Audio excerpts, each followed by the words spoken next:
this is me, Mrs. C. We are going to be reviewing, let's get my pen going here. We are going to be reviewing lesson 10 homework. This is what we are doing in class on Friday. I know that it is fairly complicated and there's a lot of moving parts. So for those of you that needed it, I wanted to just show you one more time how these expressions work and look and kind of talk through the process. And then also I wanted you guys, a few of you, excuse Cal coughing, a few of you have the chance to finish your homework because I know that a lot of you weren't able to get that done in class, which is totally okay. Okay, so let's look at this first tape diagram. Our whole, we're doing some kind of investigative work. Our whole, as you can see, is 17 plus 4. That is our whole, 17 plus 4. Those are the two numbers that are really closely related, so we're going to put them in parentheses. We're looking for this, 1/4. We know it's 1. We know it's 4 because there's 1, 2, 3, 4 pieces total. So we're looking for 1/4 of 17 plus 4. Cal, you're going to have to wait, honey. The way that we can find 1/4 of something is just by multiplying it. That's it. So our expression is 17 plus 4 times 1/4. The times 1/4 can go in the beginning or the end, no biggie. And then as far as solving this goes, we do whatever's in the parentheses first. So 17 plus 4 is 21. And now we're looking at 21 times 1/4, or 1/4 of 21. It's going to be 21 times 1 on the top, 4 on the bottom. And then let's just go ahead and multiply through. 21 times 1 is 21. We have 21 over 4. Let's go ahead and simplify this. We can do that several ways. One way to simplify this is just divide 21 by 4 using long division. How many 4s go into 21? 5 with some left over. 5 times 4 is 20. What do we get when we subtract 20 from 21? 1. 1 what? Well, 1/4. So 21/4 simplified is 5 and 1/4. Cool. Okay, so now let's look at this next one. To grab my pen again. This next one is a tape diagram representing a question mark. So we're going to have to solve for the whole. We do know something. We do know that this space, well, we know a couple things. We know that this space is half. You can just see that visually. We also know that this red space is 4/7 plus 8/3. So all of these tape diagrams, all of our segments are equal to one another. So if this red portion is 4/7 plus 8/3, then this portion is 4/7 plus 8/3. Okay, so essentially we're just adding two sets of 4/7 plus 8/3. You guys know that there's more than one way to look at this. We can do 4/7 plus 8/3 plus 4/7 plus 8/3, or we can do 4/7 plus 8/3 times 2 because it's 2 copies of 4/7 plus 8/3. Let's do that. So let's take a look at what's in the parentheses. We have 4/7 plus 8/3. Those fractions do not have common denominators. So the first thing that we have to do is transfer them into something that has a common denominator. 7 times 3 is 21. So one common denominator between 7 and 3 is 21. So we multiplied 7 times 3 to get 21, which means we need to multiply 4 times 3. We have to treat the upstairs and the downstairs the same. We multiplied 3 by 7 to get 21, so we have to multiply 8 by 7, which is 56. So now we have two fractions with common denominators. We're going to finish rewriting the expression. Now we just have to add what's in the parentheses first. 12 plus 56 is 68. 21st we need to multiply 68 21st times 2.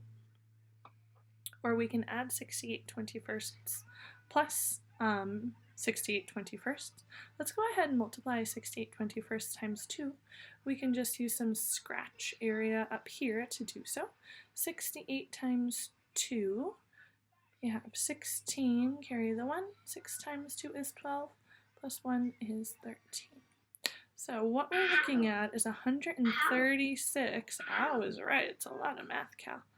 What we're looking at is 136 21sts, which you guys recognize, I'm sure, immediately as a very improper fraction.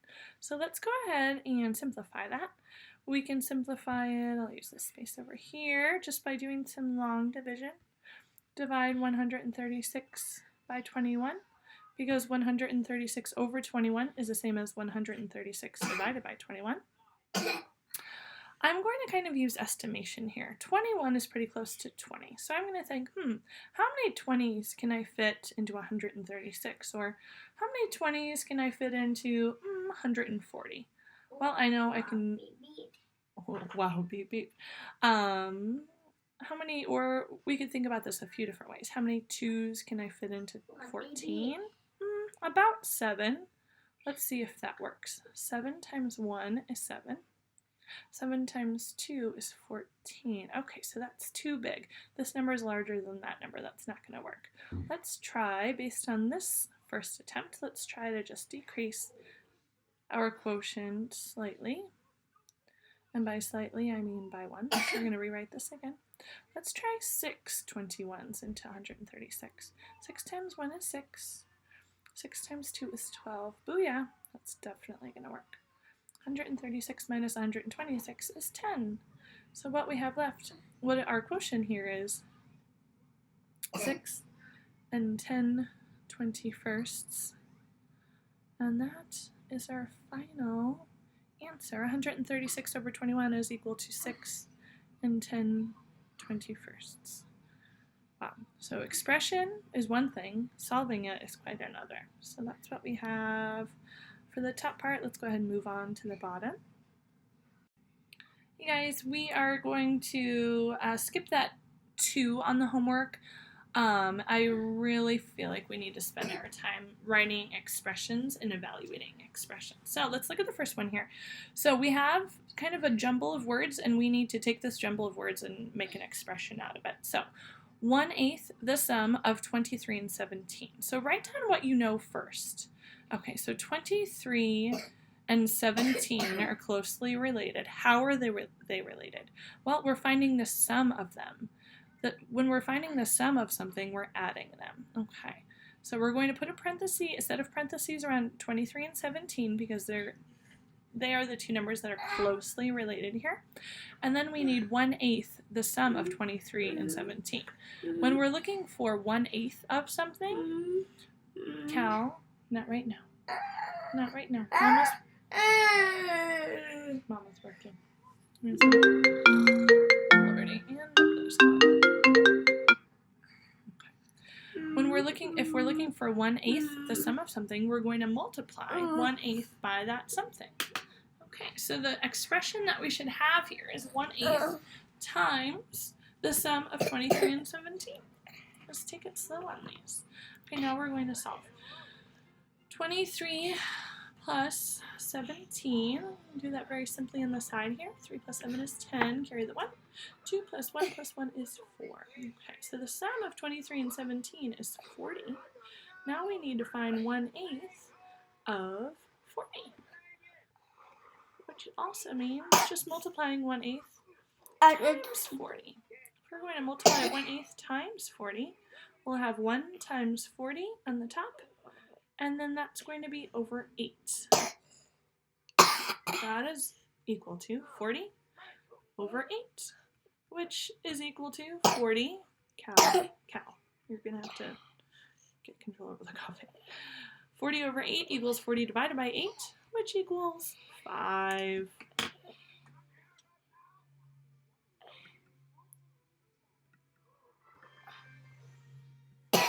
Cal, this is not...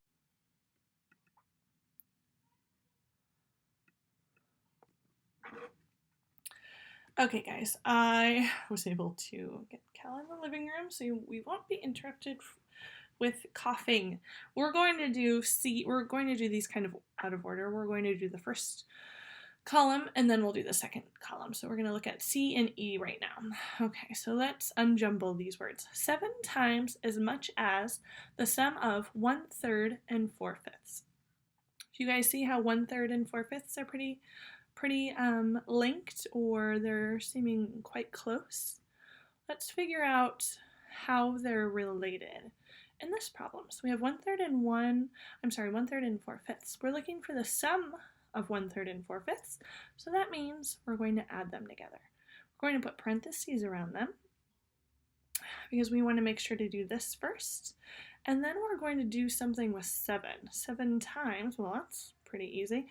7 times the sum of 1/3 and 4/5. Okay, cool. So now let's go ahead and solve for this. So we're looking for 1/3 plus 4/5. You probably recognize that those have different denominators, so we need to find a common denominator by just multiplying 3 by 5. 3 times 5 is 15. So we can convert both of these fractions into fractions with common denominators, and the denominators are going to be 15. So we multiplied 3 by 5 to get 15. Now we have to multiply 1 by 5, which is 5. We multiplied 5 by 3 to get 15, so we have to now multiply 4 by 3, which is 12. Okay, so now we have 2 fractions with common denominators. Let's put our parentheses around them still and finish writing our expression.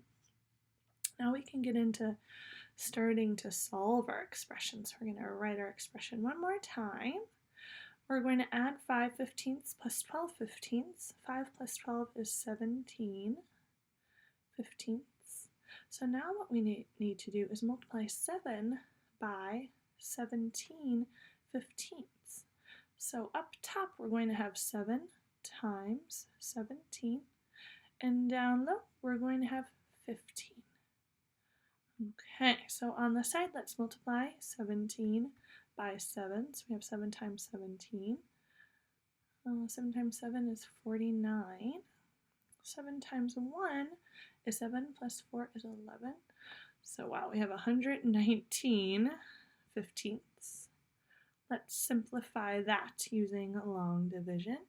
We have 119 divided by 15, because 119 over 15 is the same as 119 divided by 15. Let's think about how many 15s live inside 119. I'm going to round this up to 20. I'm going to kind of round this to 120. So how many 20s can we fit inside of 120? Let's try 6 and see where that lands us. 6 times 5 is 30. 6 times 1 is 6 plus 3 is 9. I think we're going to be a little bit off. 119, what's the difference between 119 and 90? I think we're going to have more. Yeah, we're going to have more than 15. Okay, so this is not a fail. This is showing us that we need to increase our quotient. So let's increase our quotient by 1, and then let's see what we get. So we have 119 divided by 15. We're going to try to get 7. Sorry that the 9 is piggybacked on the 7. We're going to try to get 7 15s in 119. So 7 times 5 is 35.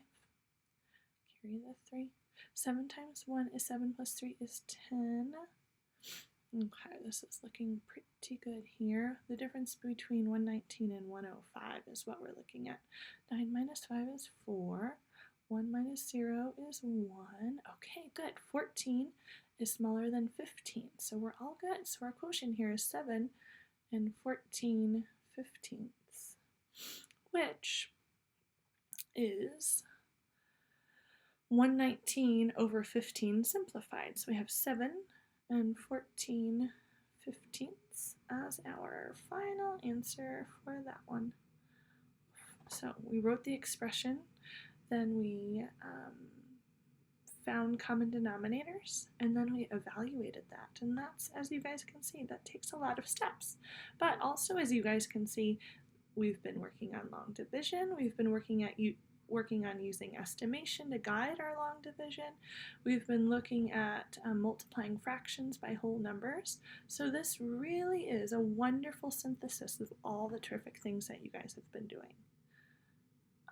So let's look at E. We have 7 copies of the sum of 8/5 and 4. 8/5 and 4, you guys are probably already thinking, oh, those look like they're pretty linked in this problem, the sum of 8/5 and 4. So let's go ahead and put parentheses around them. We have 8/5 and 4. When we're looking for the sum of something, we're adding. When we're looking, so now we need 7 copies of the sum of 8/5 and 4. We need 7 copies. What operation do we use when we're finding multiple copies of something? Multiplication. Cool. So here's our expression. We have 7 times 8/5 plus 4, or as our word jumble here says, 7 copies of the sum of 8/5 and 4. Okay, sweet. So I think this one's going to be a little bit more straightforward. Let's evaluate what's inside the parentheses first. So 4 plus 8/5 is simply 4 and 8/5. Okay, cool. So we've calculated what 4 plus 8/5 looks like right here, and now we just need to find 7 copies of it. In order to find 7 copies of this number, we're going to turn 4 and 8/5 into an improper fraction. So right now it's a mixed number, and it's actually a mixed improper fraction. But what we're going to do is we're going to cash in our 4 wholes for 1, 2, 3, 4, 5/5. We're going to cash in our 4 wholes for 4 5/5. So they're not going to be whole numbers anymore. They're going to be, well, they're still whole numbers, but we're just renaming them as fractions. So 5, 10, 15, 20. So we've just cashed in our full 4 wholes for 20, for 20/5. 4 equals 20/5 because 4 is just made up of 1, 2, 3, 4 5/5. You guys know 5/5 is equal to 1 whole. So we're just renaming this fraction. So let's continue renaming it. So we've taken our 4 and we've turned them into 20/5 or renamed them as 20/5. But actually Miss Calamare is 5, 10, 15, 20, 20/5. Great. But we also have to bring 8/5 along. So let's figure out what we get when we add 20/5 to 8/5. Well, we get 28/5. We just renamed 4 and 8/5 as 28/5. And now we can find 7 copies of 28/5. Well, we just have to multiply 7 times 28 on the top. And then we will have 5 on the bottom. Over here, we'll do 28 times 7. 28 times 7, 7 times 8 is 56. We have a 6, carry the 5. 7 times 2 is 14, plus 5 is 19. Wow, we're going to have a whopper of an improper fraction. So we have, when we multiply 7 times 28, we get 196. So we have 196 over 5, which you guys, I'm sure, immediately recognize as a quite improper fraction. We can realize that 196 over 5 is equal to 196 divided by 5. So let's just use the space that we have left to simplify that quite improper fraction. Just by dividing 196 by 5, how many 5s go into 19? 3 with some left over. 3 times 5 is 15. 19 minus 15 is 4. Check. Is 4 smaller than 5? Yes, so we can keep going. We're going to bring down our 6, and now we're going to ask ourselves, how many 5s go into 46? Well, 9 with some left over. 9 times 5 is 45. We have 1 left. So our simplified quotient is 39 and 1/5. 196 over 5 is equal to 39 and 1/5. Wow, a lot of work, but it's totally worth it, and you guys have all of the tools that you need to be successful on a problem like this.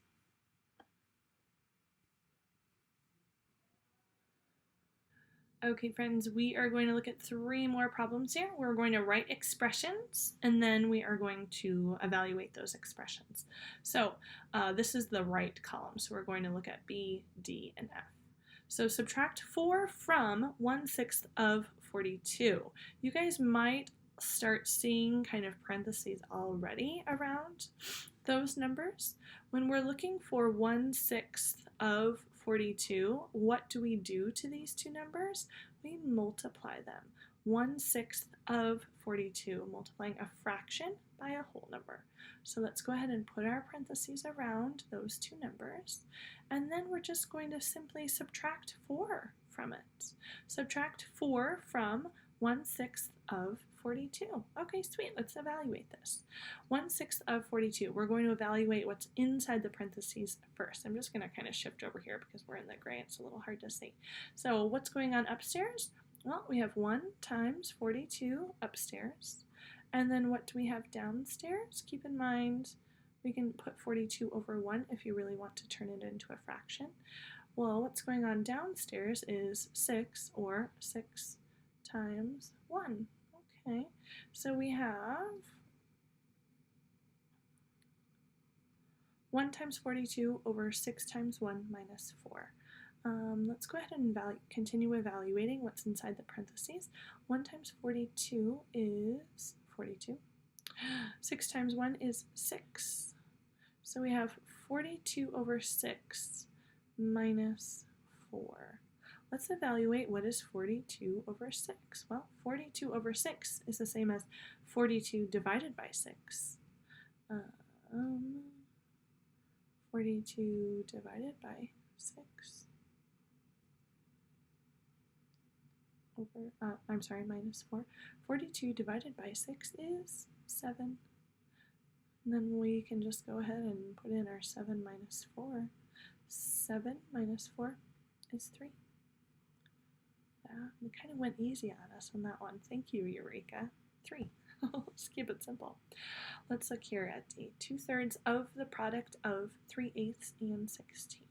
So if it helps, go ahead and put your parentheses around these two numbers. These two numbers are very closely related in this statement. 3/8 and 16. So we have 3/8 and 16. If we're looking for the product of these two numbers, we simply multiply them. So let's go ahead and protect these with parentheses. Let's finish writing the rest of our expression. If we're looking for 2/3 of the product of 3/8 and 16, what do we do to 2/3? What operation will we use? Well, we'll use multiplication, because 2/3 of something will require us to multiply the fraction times whatever this product is. So let's start to solve this. We'll solve what's inside the parentheses first, and then we'll work to the outside of the parentheses. So 3/8 times 16, let's set that up, is equal to 3 times 16 on the top, and that's going to be over 8. Okay. And we're going to multiply that by 2/3. Let's continue to evaluate this. 3 times 16, we'll use this space since we're finished with B. 16 times 3, 6 times 3 is 18. And carry the 1, we have 3 times 1 is 3, plus 1 is 4. So we have 48. Let's rewrite this here because I'm a little low on space. 2/3 times 48 on the top. We found that 3 times 16 is 48, and we have 8 on the bottom. So now what we're looking at is 2/3 times 48 over 8. Okay, let's try to continue to simplify and work through this. We'll have 2/3 times, well, 48 over 8 is the same as 48 divided by 8. 48 divided by 8, let's think about that. 8 times what number equals 48? Well, 8 times 6 is 48. 6 times 8 is 48. So 48 divided by 8 is equal to 6. So I can simplify 48 over 8 to 6, and then we're left with 2/3 times 6. Okay, let's keep working through this. 2/3 times 6, or 2/3 of 6, we have 2 times 6 on the top, and then we're bringing along 3 on the bottom, equals 2 times 6 is 12. So then we have 12 over 3. 12 over 3 is the same as 12 divided by 3. Well, 12 divided by 3, Cal, I'm almost done, is equal to 4. Awesome. So D, what we're looking for is 4. Let's do one more before Cal beats down the door. F, 15 times as much as 1/5 of 12. Okay, so let's just go ahead and sneak our parentheses in here. 1/5 of 12 is equal to 1/5 times 12. Okay, cool. So we have 1/5 times 12. And then we're looking for 15 times as much as that. Well, that kind of gives it away. We know that times is multiplication. Sweet. So let's evaluate this. 15 times the product of 1/5 and 12 is equal to 15 times 1 times 12 on the top over 5 is equal to 15 times 12 over 5. So now we're looking for 12/5 of 15, or 15 times 12/5. I'm going to slide my work over here just because I'm running out of space as always. So we have 15 times 12 on the top, and that's over 5. I see an opportunity for doing some simplification. I know 5 and 15 have a common factor of 5. So I'm going to divide 5 and 15 by 5 and simplify this a little bit before we multiply, because I'm already seeing that 15 times 12 is going to be a pretty big number.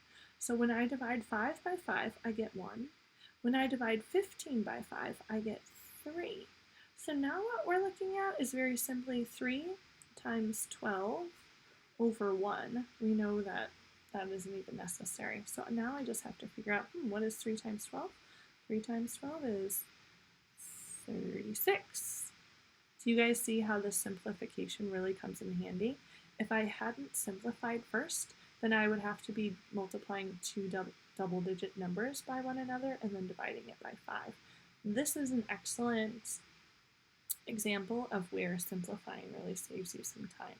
So for F, our final answer, we should be looking at 36. Thanks for tuning into this review. I hope it helps, guys.